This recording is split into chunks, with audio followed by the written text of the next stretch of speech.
What's up, y'all? Marlon Saunders back on the Marlon Saunders Show. August 1st. What? Already? The year is done. I really hope you got most of what you want to get accomplished this year. I hope you got most of it done, or else that's going to be your resolutions for 2016. I hope you lost most of the weight. I hope you moved close to the house, or at least you rent a room downstairs in it. I hope you at least took a couple of classes. You kind of got the job. I mean, I hope you did. So it is August 1st. Let me tell you how fast the year is about to go. So August 1st, it's here. So you can just count that out. August is here. September, you have Labor Day. All right, that's done. School is starting back at some point in August or September. So when school starts back, boom, a month goes right there. In October, Halloween. That's it. We're done. November, Thanksgiving, done. After November, the year is done. December, everything is Christmas. The planet shuts down in December and all the lights come out and it's just all things Christmas. So listen, this is it. This is like the last month of the regular filling of the year. After this, we are done. August 1st, y'all. Make it happen.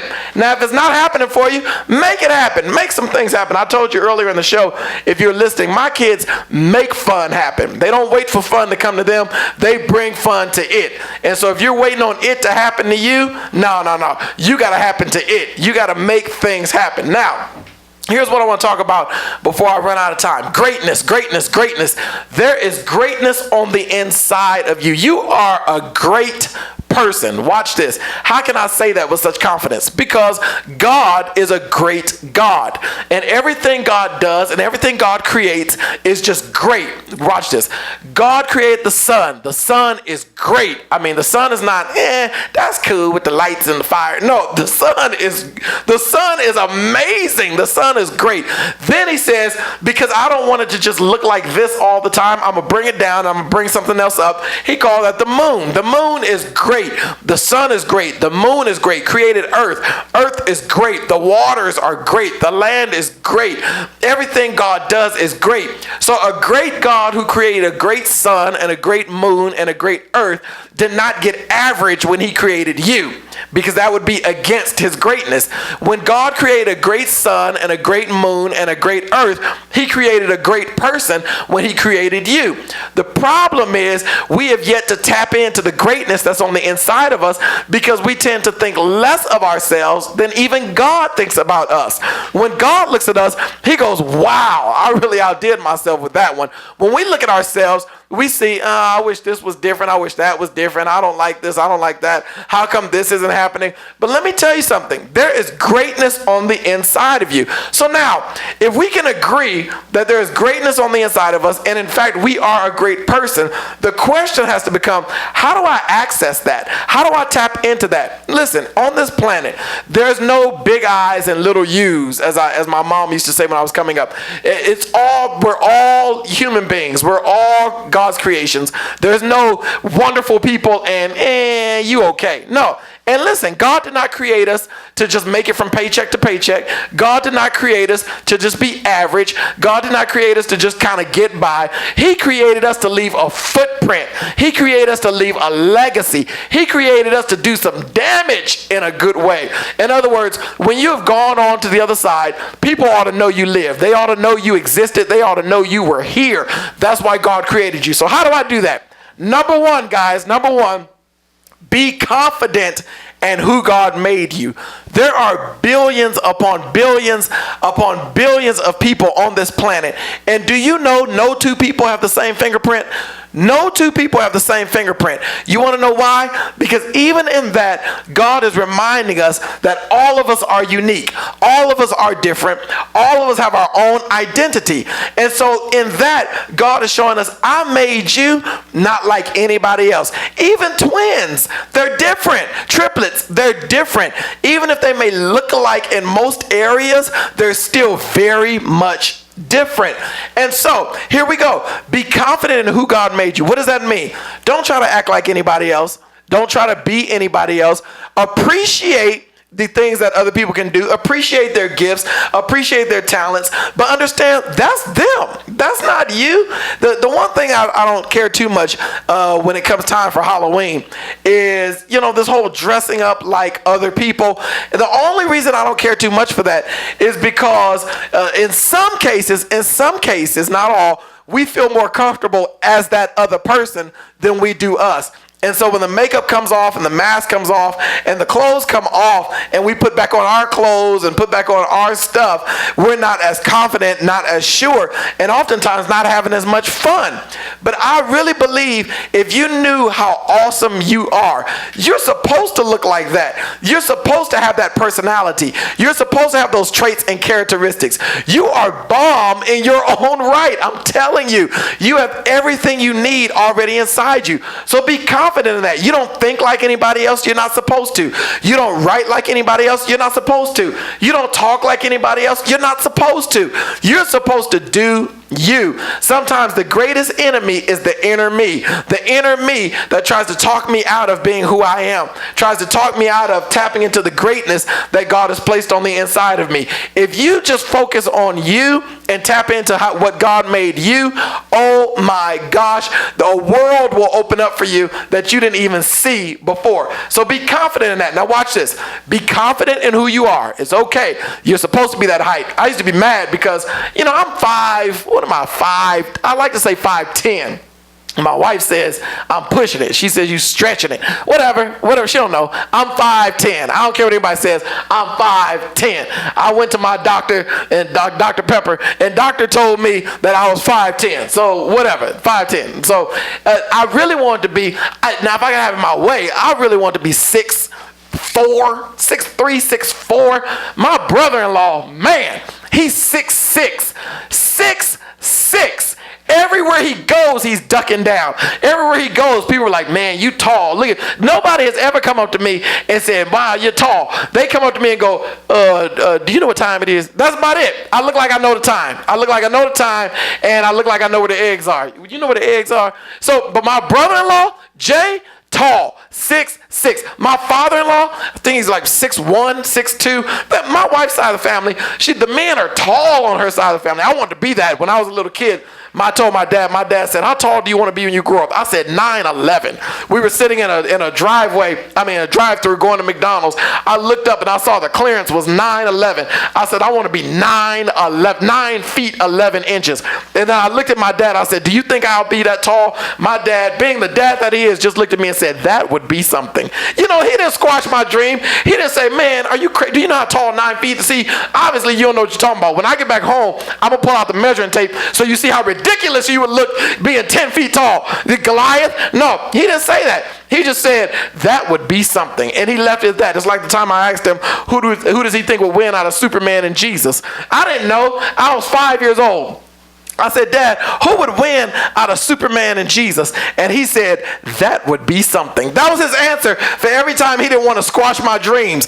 That would be something. Now that I think about it, he said that about a lot of stuff. Dad, I'm thinking about doing this, that, and the other. That would be something. Listen, why don't you get in the habit of telling that to your kids instead of saying that? You sound crazy. You sound ridiculous. When they give you these big dreams, Mom, when I grow up, I'm going to build my own planet. Just say, that would be something. That's the phrase. That's the response for you this next week.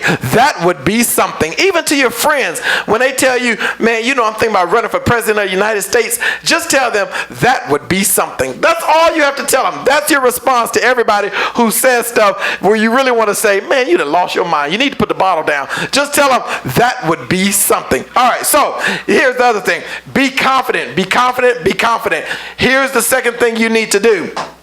Recognize the gifts that you have. Everybody, watch this, everybody is good at something. Everybody has a gift. Everybody has a talent.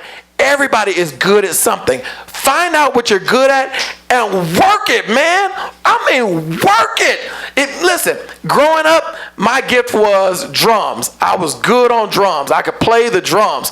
I entered the Guitar Center drum off in 1998.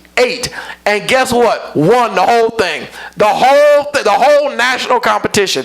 In 1998, I was named the #1 amateur drummer in the country. Everybody has a gift. You have a gift to write.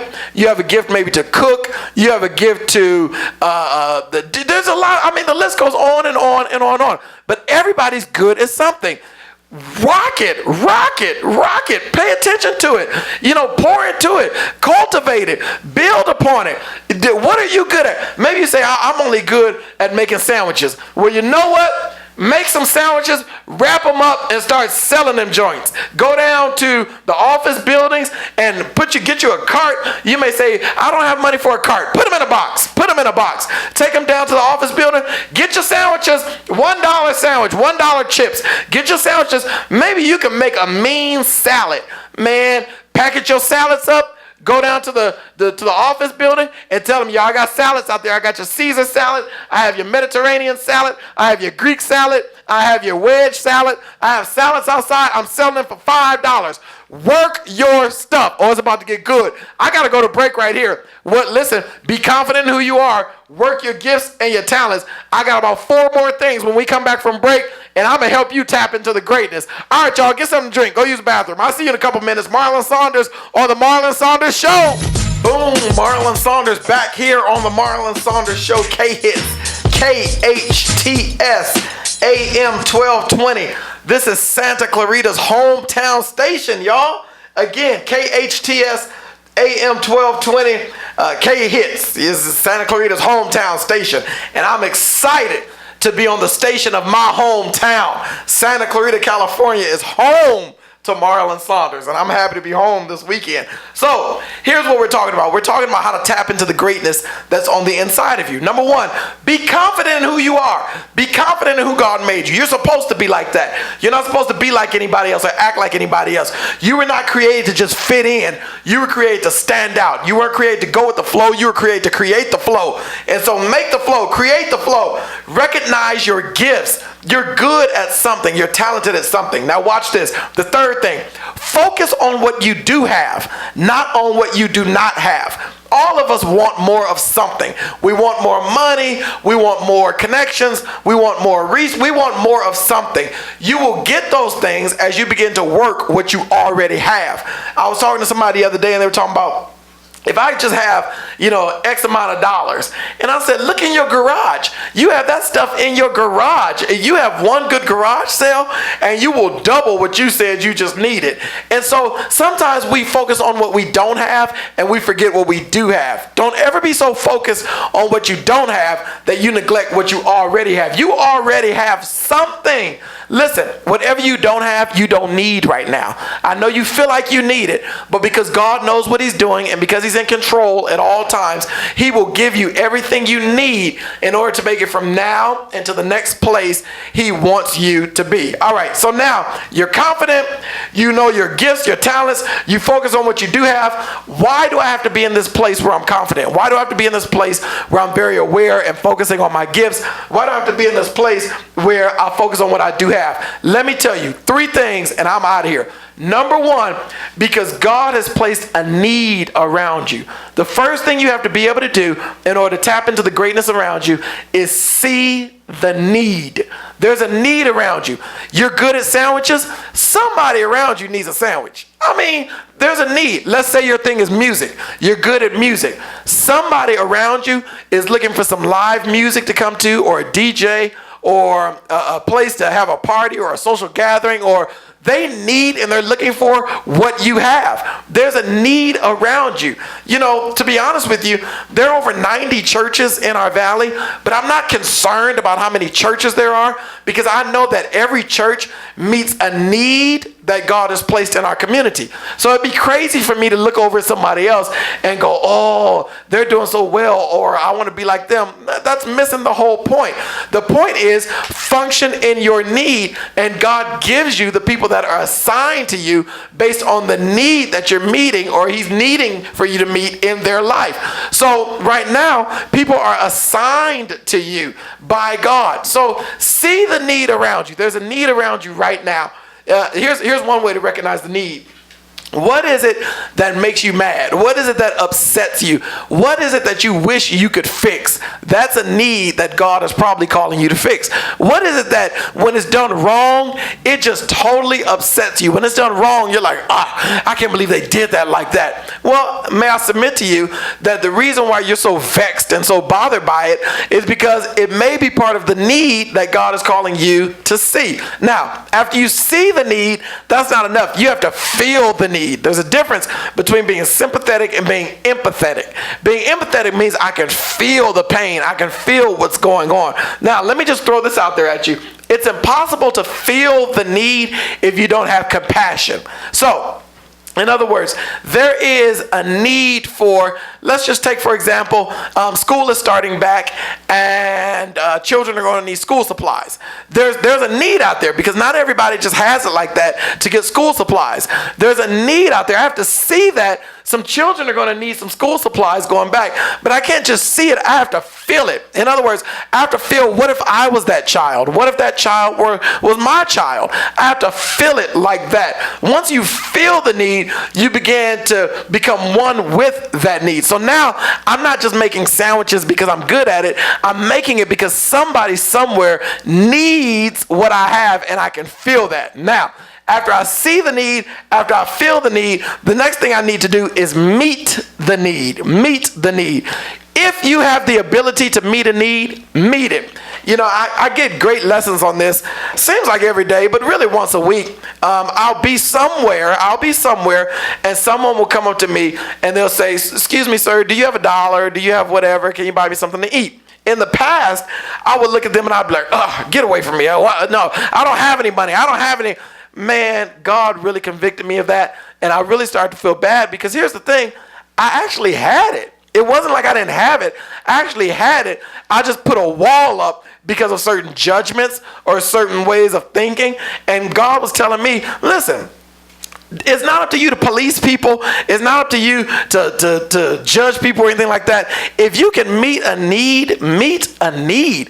And then I got in the habit of when people would come up and say, you know, do you have any change, or do you have, can you buy me something to eat? I got in the habit of going, yes, absolutely, yes. If I can meet the need, I'm going to meet the need. My job is just to meet the need and plant the seed. Their job is to do whatever it is on the flip side of that. But it's not my job to do all of our jobs for God.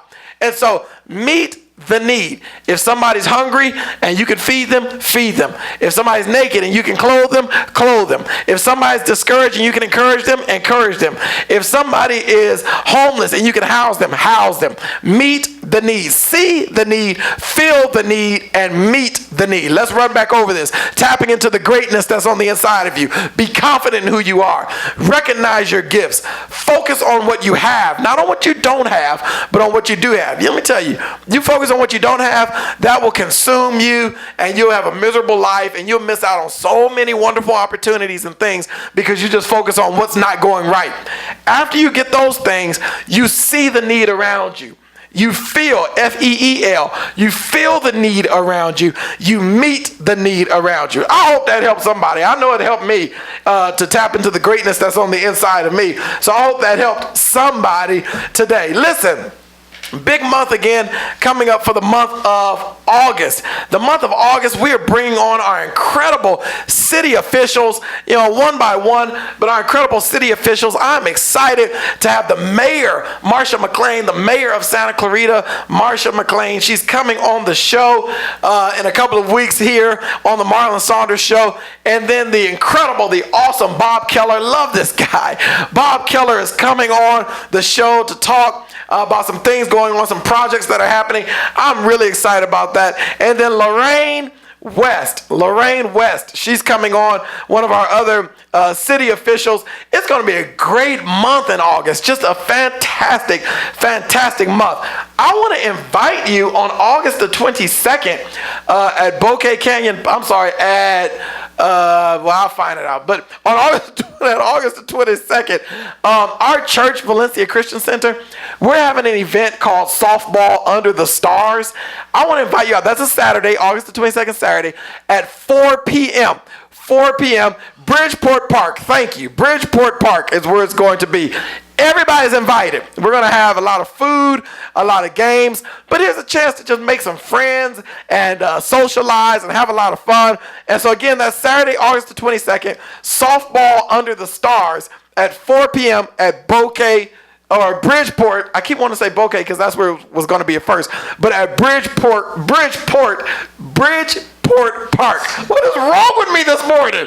My mouth doesn't want to work. Bridgeport Park.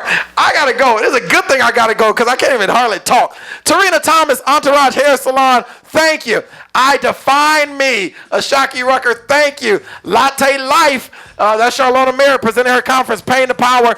And then the Amazing You and Kendricks. Those are our sponsors, y'all. And so I had to give them a big shout out. Tarina Thomas at Entourage Hair Studio, I Define Me, Latte Life, and the Amazing You and Kendricks. Thank y'all. Love y'all. This hour went fast like it always does. When you're having fun, time flies. I love y'all. I'll see you next Saturday right here on the Marlon Saunders Show, KHTS AM 1220. Until then, make some friends. Be confident. Count your blessings and meet needs around you. God bless y'all. I'll see y'all next week.